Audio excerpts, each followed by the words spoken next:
Me again, Kakitiano. Tiffany B's Feeling, Hearing, Being, and Seeing with Spirits. I'm just kind of reading my book because I'd like to think, or I really want to help others to be who they truly are, to empower themselves. This is the book. Website's Being with Spirit. I've also done a workshop to go with the book so you can start learning these skills and find more acceptance, learn how to do tarot, learn how to see things behind people and see beyond the veil. So if you are a budding spiritual worker, just being able to practice these things, reading auras, getting better, noticing different things, going through meditations and all of that sort of stuff, that's what it's about. It's about being kind, it's about being compassionate, and about acceptance. Okie dokie. So, chapter 10, Trust and Love by Archangel Raphael. So I'm going to do this in 2 parts and we'll go from there. Oh, the whole like it, subscribe, beingwithspirit.com. You'll find me, Tiffany_Balancing Health on Instagram, Facebook, Being with Spirit, all those sorts of things. You want to find out more? Check me out. All right. Trust and Love, chapter 10. And so it is. It always is, so it is, isn't it? And so it is. We want to talk to you of trust and love. This is a very fragile thing and can easily be broken and may take some time to regain if it is lost. And sometimes it doesn't come back at all. It is worth trusting that person if you feel okay about it. But if your gut teacher tells you it is wrong, don't. Trust is interesting. It is a word bandied about with the expectation that people just do it. Unfortunately, so many have ruined the word and the sense of trust that some people find it very hard to do. People treat others badly and abusively. They turn around and manipulate that person to use it against them. What, don't you trust me? But I love you. This is a common phrase in abusive dynamics and relationships. We feel that people band around those word love willy-nilly, and this is not being authentic and genuine. Bad people or young souls use and abuse this word in order to get what they want. This is wrong and manipulative. Unfortunately, love can be misplaced, and some feel that if they have been abused or mistreated when growing up, then they have a false idea of what love should be. Love is an interesting dynamic with some people. Love is non-racist, non-judgmental, only has vibrations of a higher resonance. It makes you zing inside. It is unselfish if it is genuine. Many try to love unconditionally, but this is really hard path to take. Younger souls on earth believe that they have sorted it out, but often conditions come with it. We agree you should be cautious and not give love away if someone is going to take it and turn it against you. They are not on your path and contract. They are not listening to the master and teacher, but only their ego. We are love. Are you? We stated before that there are different loves with family, with children, with partner and colleagues. Trust and love go hand in hand. With love comes trust. With trust comes love. We only want people to show kindness and love as well as consideration and compassion. This is a higher state of vibration. You cannot keep giving love if it is not returned. It takes a very strong person to have that kind of love and continues to be given, and unconditional is very hard. We also suggest that you play with this idea and find out how you are with that. Because, okay, I'm going to give everything. How much is left for you? And this is the fine line that we're talking about. Look at yourselves and question if you feel peeved about someone that is taking from you. Others will do this. Those who sense your vulnerabilities and trust. Be cautious. Try giving and watch where it ends up. Do they reciprocate?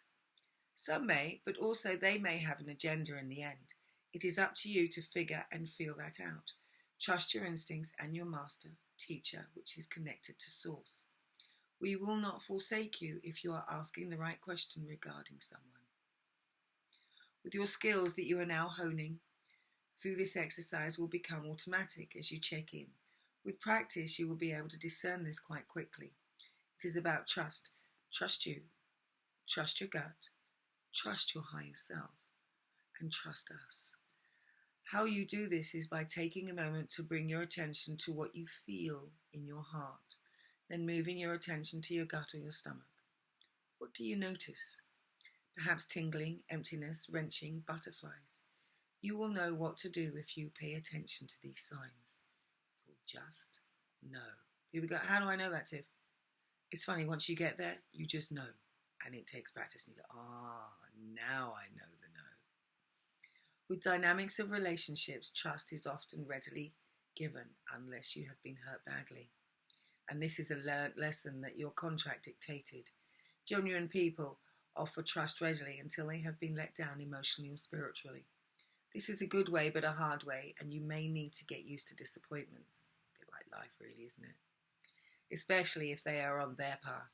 This is where the egos and the need for greed enters in a what's in it for them mentality. If your trust is thrown back in your face and the carpet ripped out from underneath, then learn. Look back at what your gut told you. Notice if you didn't follow it. How did it end up? Hurt and used? Now learn and learn fast. This is the best advice in this instant we can tell you. Also, it takes a lot of guts to stand by your instinct when others may be trying to convince you to do what they want. For example, lending money, signing a deal, or giving them something. They may get angry, they may get moody with you, and they may try to convince you that you are wrong. Stop taking a moment. Don't be bamboozled. This book is about learning to trust yourselves and the higher self. It's about honing your skills and learning about the genuine and the false in all aspects. It's about living your soul's path and being authentic. It takes a lot of strength and determination to stick to your guns. Gradually, your friends and associates will start to change as the non-genuines fade. Also, so the authentic ones will gradually come in. This is the law of attraction. This is indisputable. It is a universal law mentioned by Buddha thousands of years ago. What you have become is what you have first thought. Other famous philosophers have also mentioned it, as well as in the Bible. It just hasn't been called that specifically. Birds of a feather flock together. If you think or feel things in a happy state, then happiness will continue.